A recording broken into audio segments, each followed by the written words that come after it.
Thank you, Peter. I appreciate the nice introduction. It's a pleasure to be a part of this seminar and interview with my good friend, Mr. Dan Herring, the heat treat doctor. Thank you for joining us, Dan. Tom, always a pleasure. Thank you. Thank you. So, Dan, I'm glad to be chatting with you today about the future of heat treatment, where we're headed and how we're going to get there. I know you've got a lot of insight, and let's just kind of go through what's going on in the world and this heat treatment post-COVID. Can you share your thoughts on that? Yeah, absolutely. Just as a brief aside, the world was going along smoothly, as we say, and all of a sudden the COVID virus happened, and depending on what country in the world you're in, the virus has affected us differently, if you will. But from a health standpoint aside, focusing on the business aspect of it, the COVID virus really, at least here in the United States, has had little effect on most of the heat treating that's going on. However, the manufacturing demand is down. And as a result of that, the industry has slowed down. But certainly the demand for heat treating services and heat treating equipment has not stopped. It's slowed down. People are extending the times between being interested in a piece of capital equipment, for example, and the time they purchase, but they are purchasing. So it still remains a very vibrant industry, and that's good news. That's good to report. Well, good to hear, and yeah, I can, I have those same sentiments about what I'm seeing in the industry, especially as of late with, all that's been impacted due to this unfortunate virus. So, so in particular, what do you think about moving on into some of the, equipment and such? What the integral quench market? It's a big it's a big heat treatment sector, and what are you thinking about that process and its legacy and future? That's a very insightful question, Tom, and something that is very near and dear to my heart, if you will. I'm old enough to remember, so to speak, not quite the dawn of the integral quench furnace, but darn near close. And what I can say is the fact that when the atmosphere integral quench furnace was introduced into the marketplace, there was a lot of excitement, a lot of buzz over it, because it offered a way to heat treat parts in an inert atmosphere, or a protective atmosphere is perhaps a better phrase. An atmosphere that could remain neutral to the surface of the steel, or by gas additions, hydrocarbon gas additions, could be used for carburizing, or for carbon restoration, or carbonitriding, or processes such as this. At the dawn of time, most of the integral quench furnaces were gas-fired, and they were gas-fired because natural gas, at least in the United States, was a cheap and inexpensive fuel source, and it made a lot of sense. So if we look at probably the 1940s, if we go back, what's that, about 80 years now or so, yeah, it's getting there. We find that integral quench furnaces were introduced into the marketplace. Manufacturing seized upon them because they gave us a vehicle to heat treat in that protected the surfaces of the steel better than the existing techniques. And from the 1940s to the 1950s into the 1960s, the technology got better and better, if you will. One of the interesting parts about the integral quench furnaces are that they weren't perfect. There were many, many issues with them. There were issues of controlling the atmosphere, making sure the combustion systems or the heating systems were working properly. Load transfer was always risky at best. You know, if we get 8 out of 10 loads to transfer to the Quench, we've had a great week or a great day. The technology had its problems, but it worked. The bottom line was it made heat treating and made the steels that were heat treated better, if you will. So the industry learned to live with the problems that existed with the integral quench market. And many of those problems were addressed quite successfully as we moved into the 70s and 80s, if you will.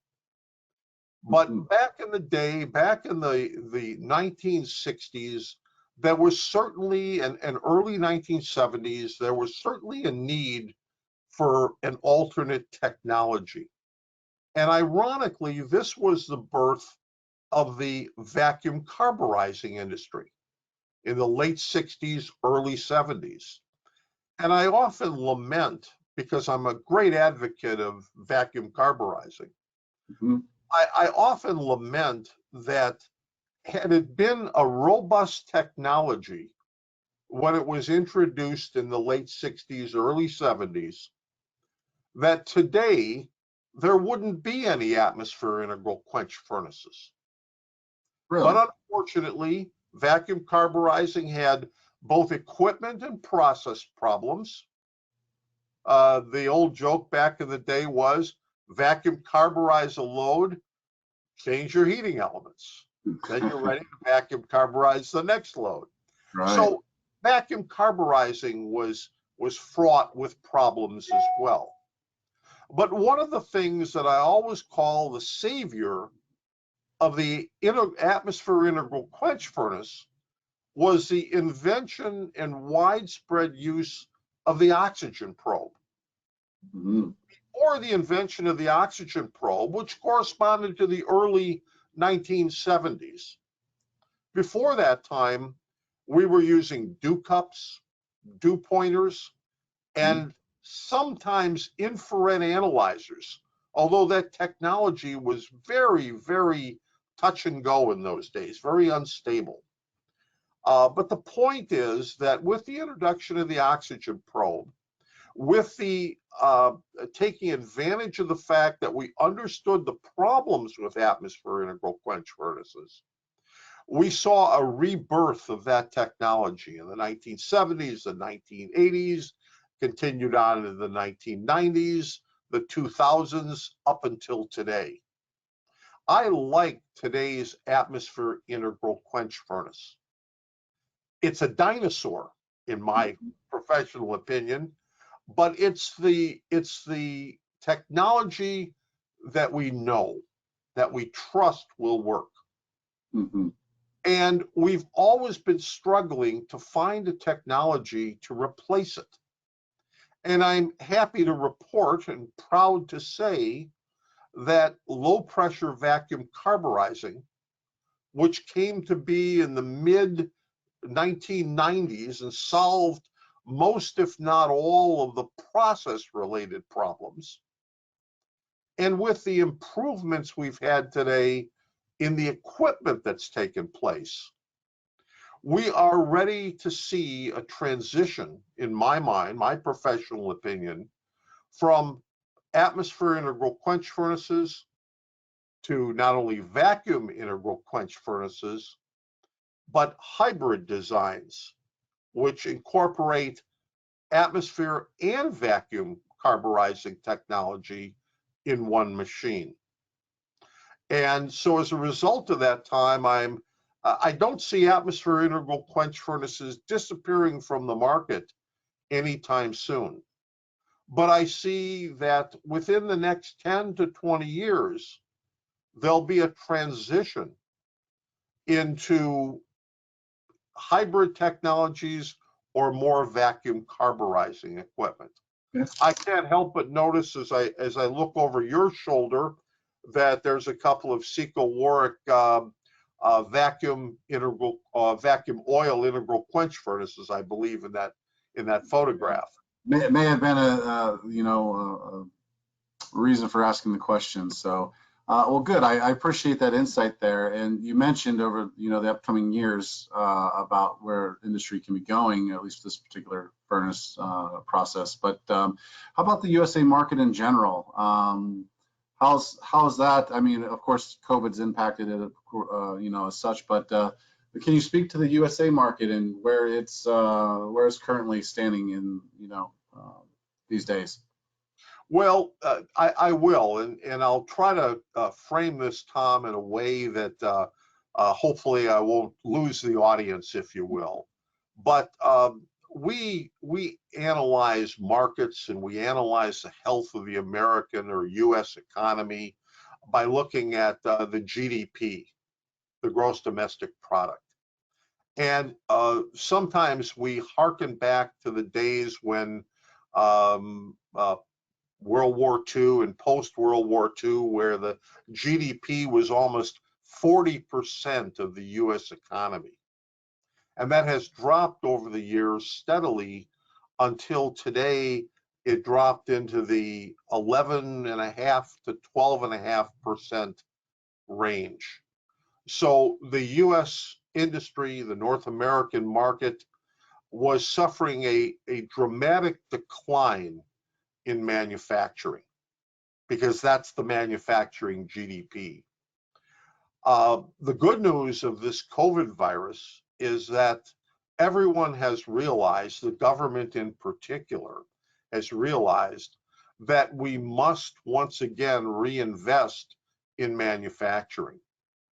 So coming out of this COVID world, and just as an aside, my own personal opinion is we as a world, as a global economy, won't come out of it until the vaccines are introduced and proven and available to everyone. But once that happens, and it's going to happen within the next 6 months, I'm sure, but once that happens, I think you're going to see a boom in the US manufacturing economy, because we realize that if we close one market, one place in the world, it has a cascading effect to all of us.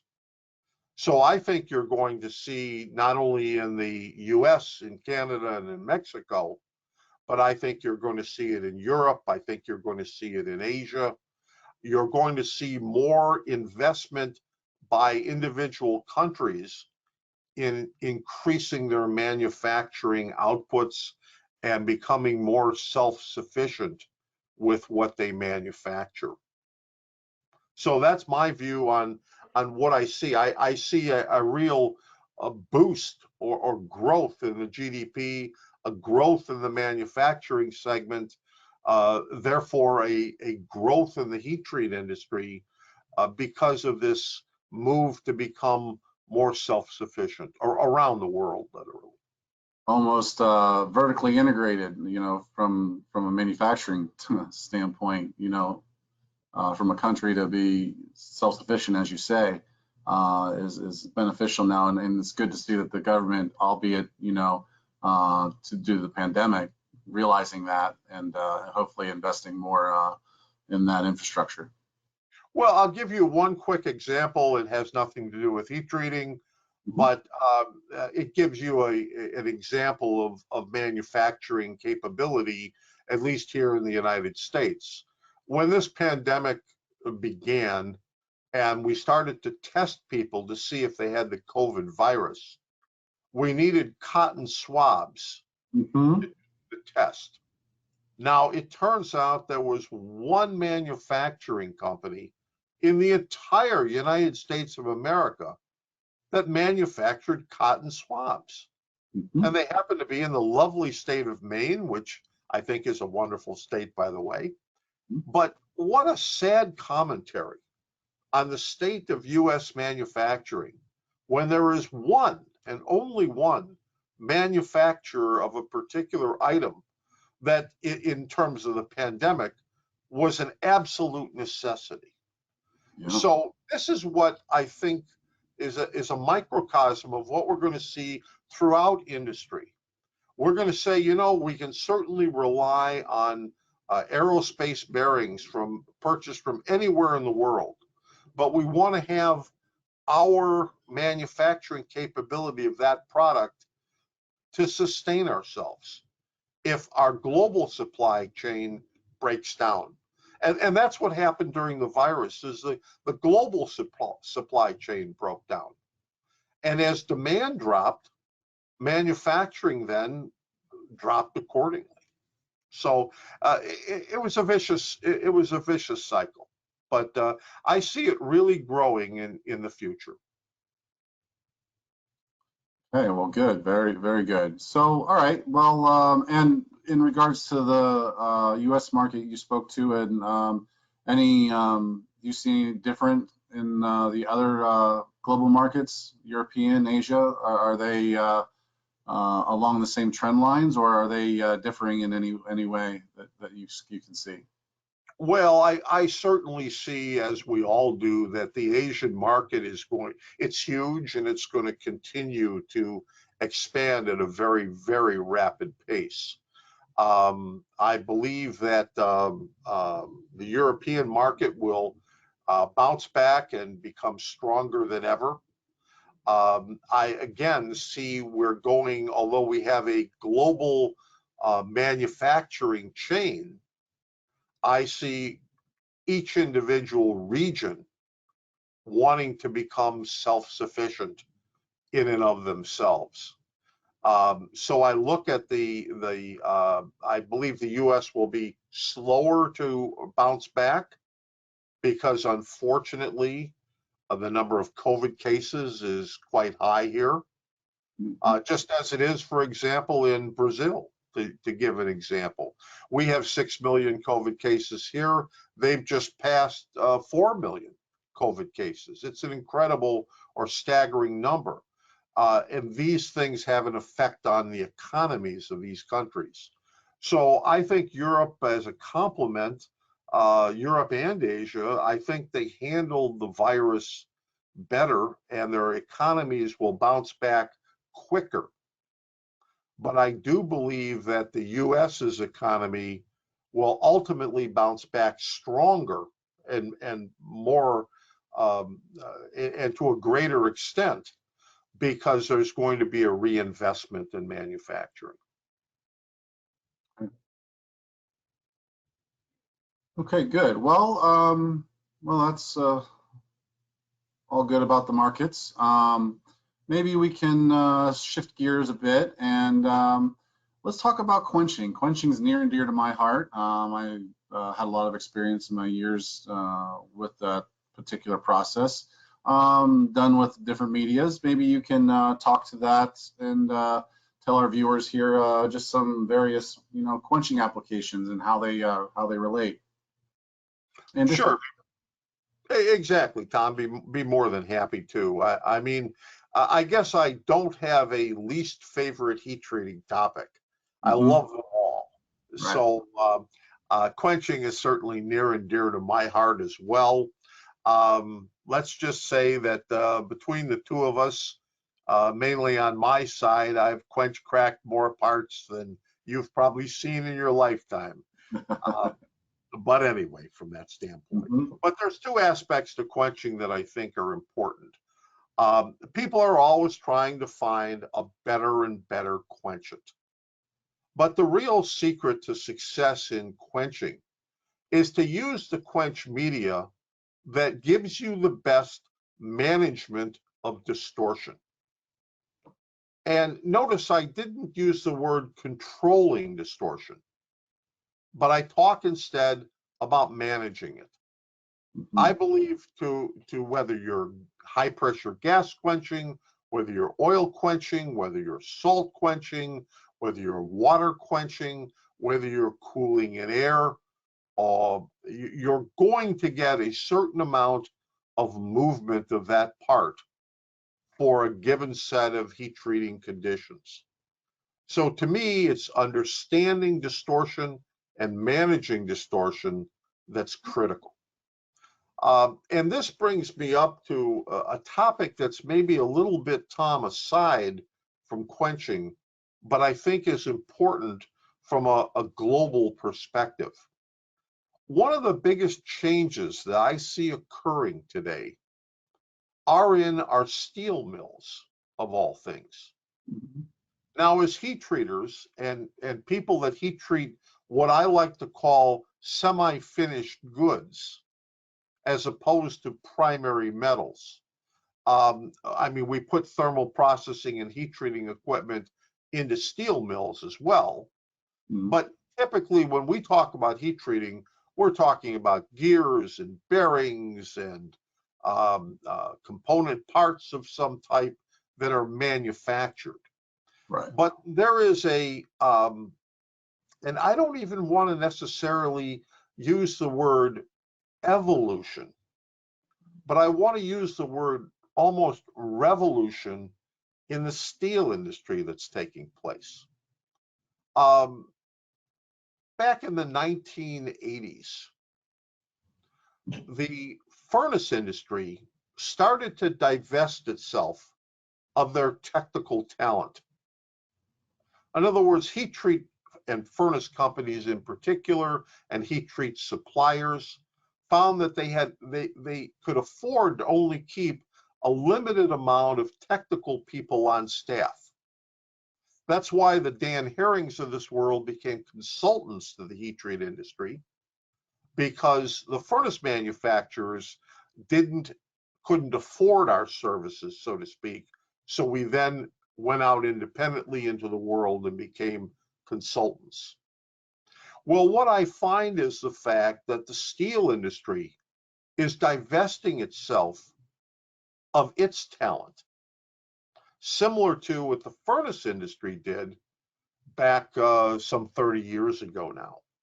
So as a result of this, mills are becoming much more specific in what they manufacture and much more limiting in which of the materials, the steels, they're offering to the industry.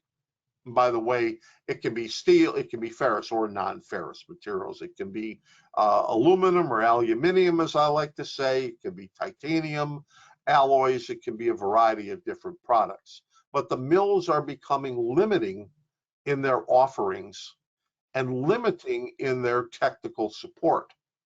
So what does this have to do with distortion or quenching? What it means is the fact that the mills are not going to want to invest heavily in the development of new steels. They're going Mhm. to want us to run with the steels we have. Now, this isn't a universal statement. Of course, there's the development of new steels. But because there's this divestiture of talent, it's going to slow the process down. So in my mind, I look at the two, and I hate to say competing technologies, but I Mhm. look at oil quenching and high pressure gas quenching. And one has always been viewed, or high pressure gas quenching has always been reviewed as a replacement technology to oil quenching. But in order to do so, we have to have the steels with the hardenability that can develop the properties we're looking for equivalent to oil quenching. Some of these steels have been developed. More are on the horizon. But I see a need for oil quenching as great as I see a need for high pressure gas quenching going forward in the next, again, 10 to 20 years. So in essence, the mills are simplifying things, thus trending away, if you will, from gas quenching more towards oil quenching, because of, again, the more difficult it is to gas quench something that doesn't have the alloying elements, right? Exactly correct, Tom. I mean, take, for example, the insistence here in the United States of using the carburizing grade 8620. It's a grade that responds best to oil quenching, to be truthful, Mm-hmm. and can, under certain circumstances, be gas quenched very effectively. However, you would think that the mills here in the United States or in North America would want to develop a super 8620 that would be easily gas quenchable. Yet that technology escapes us because of the cost element. I think Europe, for example, has been quicker to adapt to steels that have the right alloying combinations for high pressure gas quenching. But I think here in the States, here in North America, you're going to see the use of oil quenching and the dependence on oil quenching for quite some time to come. And that's said from a person who loves high pressure gas quenching.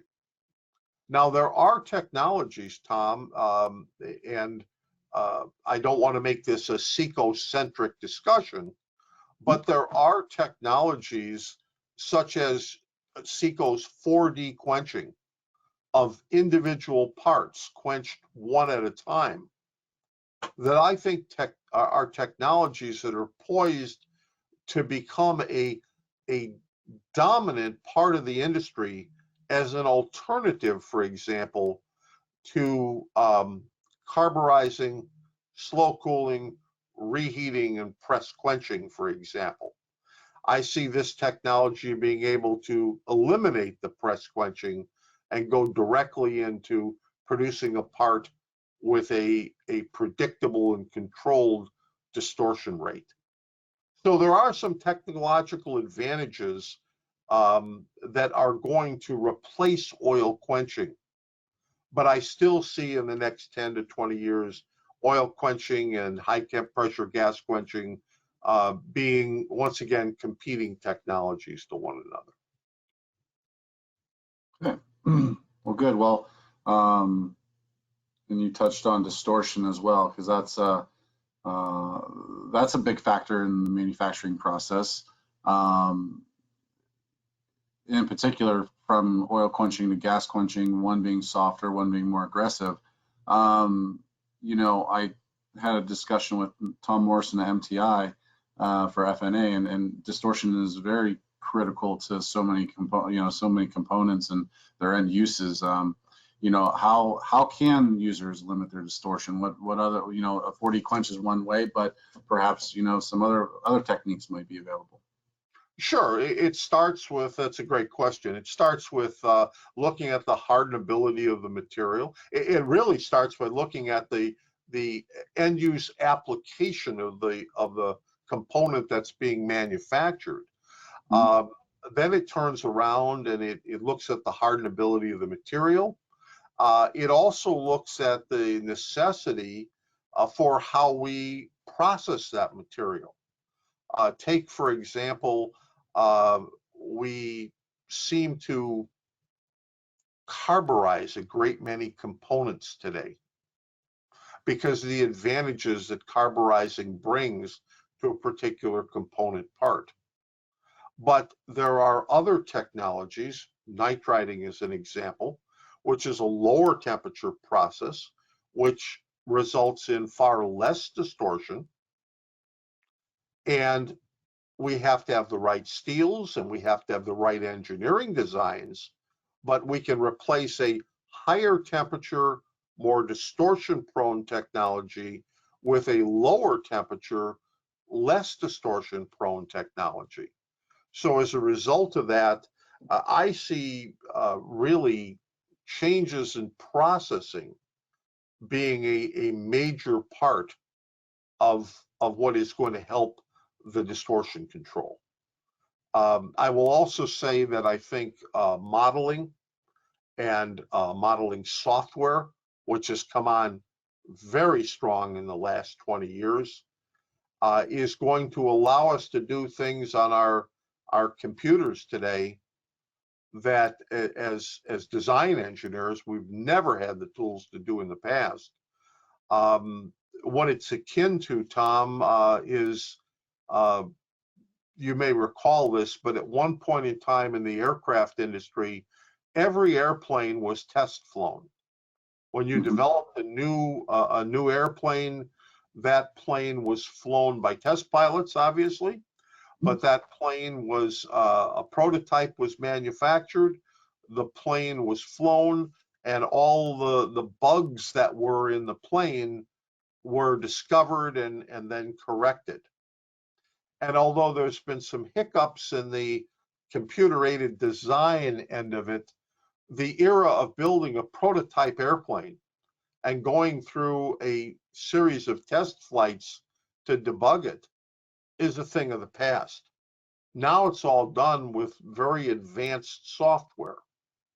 Now we can also always look at some of the latest oopses that have occurred, perhaps in using that technology, but going forward into the future, the computer tools are only going to become that much more powerful. And all of those tools are going to be brought into the world of heat treatment. So I see computer modeling and predictive computer software as being a huge step toward controlling distortion, changing our processes, getting us better steels, and just impacting the way we heat treat. Hmm. Well, you spoke a bit about where things are at.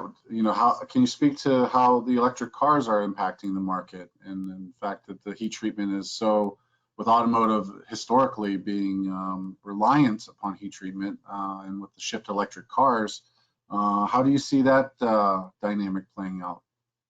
Well, first of all, I'm extremely excited about it, whether it's an electric car or a flying car, which has recently, I understand, been introduced in Japan. You think we have traffic problems now throughout the world? Wait till you have flying cars. Oh, no. But anyway, but I think what's impactful about that, and I think what's important for everyone listening to this e-seminar to understand, is it's not been the last 80 years which is important. To me, it's the next 20 years and where we're going in the near future. That's going to be very, very have a profound impact on this industry. A good example of it is that everyone is predicting that we will put men and women on Mars by 2040, or in the 2040s, I should say. I'll go up now as a test pilot. I have no problem. But hey, there may be some Martians out there that need heat treat advice. Who knows?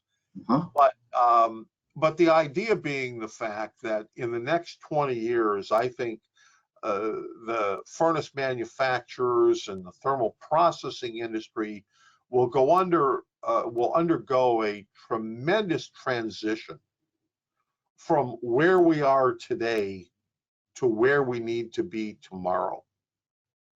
And I think it's a natural process, but I think it's going to be accelerated by not only the use of computers, but the use of things like artificial intelligence devices and things of this nature. So what we're comfortable doing heat treating today, we will have to step out of our comfort zone in the next 20 years to satisfy the demands of a much more highly sophisticated manufacturing community. So I see, for example, vacuum furnaces and vacuum furnace technology being critical to that advancement. Why? Because it is quicker to adapt or change than is many of the atmosphere technologies that are out there. Yeah, vacuum is flexible. You're right. You're right. Well, I look at it, if you make an investment in an atmosphere furnace today, and there are many, many good atmosphere furnaces out there, but you fix in time and space your technology. Whereas with vacuum equipment, in my mind, you have the opportunity to grow or change or be more flexible, to use your words, Tom, and to be ready for change that occurs in the near future. So I think there is a tremendous opportunity here for everyone, all of the furnace manufacturers, all of manufacturing, as a matter of fact, to look at how we're going to get from where we are today to really advances in the future. Because just as we focus on one technology, whether it be automotive transmission gears, or whether it be wind energy gears, for example, that was all the rage about 15 years ago. Look what's happened to that market today. We're putting more horsepower and more torque in smaller and smaller packages. We're thinking outside the box. One of the things I always talk about with heat treaters is, why do we heat treat? I'll ask you, I'll embarrass you, Tom. I'll ask you that question. Why do we heat treat something? You know, I have to often describe what I do, right, to people, and you say, yeah, I work with furnaces, and they seem to think, well, in your house? Well, no, it's to heat treat steel. Well, what's heat treat steel? Well, okay, well, it's to make the mechanical properties better of a component so that it can perform into the field. So yeah, why do you heat treat? Is to improve mechanical properties, right, of your material, so that the equipment can either last longer or something to that effect. And that's a fantastic answer. But by show of hands, who woke up this morning wanting to heat treat something? The reality is that we're dragged kicking and screaming into the wild world of heat treatment. We don't want to heat treat. If you ask a manufacturing person, if you could eliminate heat treating, would you? They're all in. There is the goal is to eliminate heat treating, not to do more heat treating. Now, that's an unpleasant thought for people that manufacture heat treating equipment, but it's true. Yeah. I mean, we don't wake up in the morning wanting to, well, some of us wake up in the morning wanting to solve heat treating problems, but most of us want a problem-free day going forward. So you've answered the question absolutely correctly, but I look at it, one of the things I like to say is, when are we going to develop the room temperature transformation to martensite? And I wonder about that quite a bit, actually, these days. But the idea is we have to think out of the box. The minute we get comfortable with one technology, it's replaced with another. Like where we started this conversation, I love the atmosphere integral quench furnace, but I see hybrid designs like the SECO Warwick Super IQ as being the next generation of that technology. It's an uncomfortable thought to the many people that manufacture excellent products. But the example that I like to use is, in my day as an engineer on the university campus, you knew we were engineers because we carried our slide rules around with us. Today, and by the way, we went to the moon using slide rule technology. Yeah. But who in their right mind would use a slide rule today when you have a calculator or a computer available to you? Is there anything wrong with slide rule technology? No, it works. Well, you may not know how to use one, Tom, but I do. The idea being it works just fine. However, why would you ever use that technology? I don't know if we have time for this, but a very quick story. Sure. When my son was 11, he was rummaging through my office desk one day and he came across a slide rule. And he held it up and he said, "Dad, what's this?" And I looked at it because he was holding it vertically. And I said, "That's a finger guillotine." And but when I explained to him what it was and what you could do with it, of course, I was president of my slide rule club in high school, so I was all in. I was enthusiastic in explaining this. And he looked at me and he said, why would anyone ever use this? Yeah. And that's what gave me the idea that there are good technologies out there, Tom, that are going to obsolete themselves because better technological solutions come up. And that's exactly what we're seeing.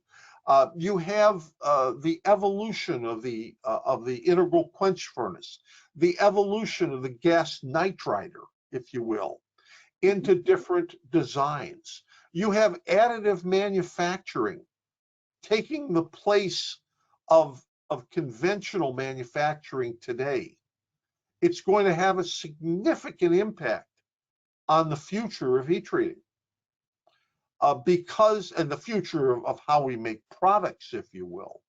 So you have electric cars, you have additive manufactured components. You have different technologies that are coming along that are replacing perfectly fine technology. But I always call it the slide rule principle. Who in their right mind would use the technology of the 1960s in the 2020s and 2030s? It just boggles my mind to even think about that. Well, like you said, we went to the moon on slide rules, right? Yeah, we did, but we had a little computer there to help us as well. Well, good. So a few more minutes here, maybe a closing question. So you commented on the future a touch, but maybe you can just summarize here. Where's heat treat going to be in the next 20, 30 years? Are we going to be, as you say, not, inventing new materials or that don't require heat treating at that room temperature? But where do you see it going here to sort of conclude? Yeah, what I see is I've seen, and that's a great question, Tom. I see I see growth in two industries, two heat treat industry segments in particular. I say this not because I'm on a SECO Warwick seminar, but I see vacuum technology as becoming the dominant heat treating technology going forward. And I also see applied energy, and in particular, induction heating, as a technology that is moving forward at a very rapid pace. The other thing I see is a transition from heat treating batches of parts to heat treating parts one at a time. We want to have furnace manufacturers today have gone from large batch heat treating to small batch heat treating, but it's still batch heat treatment. And in the next 20 years, my vision is that you will see parts heat treated on an individual basis for a variety of reasons. One is the fact that the quantities being ordered are going to change and have to adapt. The materials that are developed will require new heat treatments. They'll require flexibility. They'll require a lot of change, if you will. We'll have to be very agile and lean on our feet, if you will. So as a result of this, I see technologies in the vacuum, in the induction field as growth technology industries. And I also see anything that processes are going to move to lower temperature whenever possible.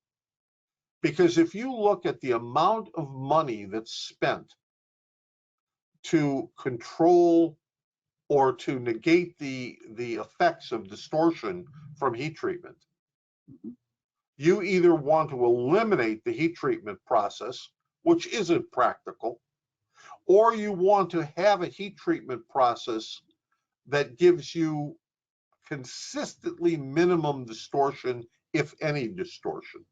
So I see the future as moving in that direction. The other thing, and perhaps a final comment on my part, is the fact that I think change is going to happen exponentially. It's not going to be a linear, straight line growth.